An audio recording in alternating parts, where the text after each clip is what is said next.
আপোনালোকে যদি নাজানে এইটো ভিডিঅ'ত আমি দেখুৱাই দিম কেনেকৈ সাইজটো কৰিব লাগে। যদি আপোনালোকে নাজানে কেনেকৈ সাইজ কৰিব লাগে তেতিয়াহ'লে আৰু টেনশ্যন কৰিব নালাগে। এতিয়া অনলাইনতে আপোনালোকে এইটো PDF হওক কিবা JPG হওক আপোনালোকে সেট কৰিব পাৰে।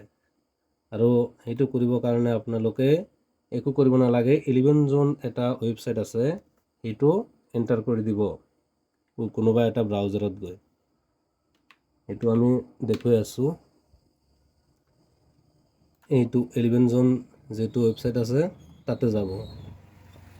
একেবাৰে ফাৰ্ষ্টত যেটো লিংক আহিব তাতে আপোনালোকে ক্লিক কৰি দিব। তাতে আহিলে এনেকুৱা ইণ্টাৰফেস এখন খোল খাব। আপোনালোকৰ যদি ইমেজ ৰিলেটেড কিবা কম্প্ৰেছ কৰিব লাগে, তেতিয়াহ'লে সাইজ কমাব লাগে বঢ়াব লাগে, তেতিয়াহ'লে এইটো ইমেজ টুলত যাব। আৰু যদি আপোনালোকৰ 3-4টা ডকুমেণ্ট একেলগে PDFত বনাই আপলোড দিব লাগে তেতিয়াহ'লে PDF টুলত যাব লাগিব। PDF টুলত গৈ আপোনালোকে মাৰ্জ PDFত ক্লিক কৰি দিব। আমি আজি দেখুৱাই আছোঁ মাৰ্জ কেনেকৈ কৰে। 3-4টা ডকুমেণ্ট আপোনালোকে কেনেকৈ এটা PDFত ডকুমেণ্ট বনাব পাৰে। এইটো কাৰণে আপোনালোকে এইটো মাৰ্জ PDFত ক্লিক কৰি দিব। আৰু যেটো ডকুমেণ্ট আপোনালোকৰ মাৰ্জ কৰিব লাগে একেলগে কৰিব লাগে এইটো আগতে মোবাইলত ফটো উঠাই ৰাখি দিব। আমাৰ ইয়াতে স্ক্যান কৰা আছে, সেইটো কাৰণে আমি ইয়াৰ পৰা কৰি আছোঁ। ইয়াৰ পৰা আপোনালোকে আমাৰ ইয়াতে স্ক্যান কৰা আছে, এইটো কাৰণে আমি এইটো ক্লিক ইয়াৰ পৰা লৈ আছোঁ। এটা আপোনালোকে লৈ ল'ব।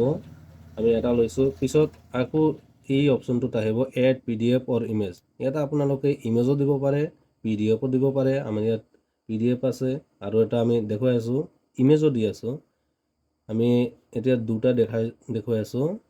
এইটো এড হৈ গৈছে। এতিয়ালৈকে আপোনালোকৰ যেই কেইটা লাগে ইয়াতে এড কৰি ল'ব, পিছত মাৰ্জ কৰি দিব। মাৰ্জ কৰাৰ পিছত অলপ টাইম ল'ব। পিছত আপোনালোকে এইটো হৈ গ'ল, মাৰ্জ হৈ গ'ল, ডাউনলোড কৰি ল'ব ইয়াতে ক্লিক কৰি। আৰু যদি এইটো সাইজটো কমাব বঢ়াব লাগে এইটো আমি বেলেগ এটা ভিডিঅ'ত বনাই দিম, কম্প্ৰেছ কৰিলে হৈ যাব। বাস ইয়াতে আপোনালোকে ডাউনলোড কৰি ৰাখি দিব, হৈ গ'ল।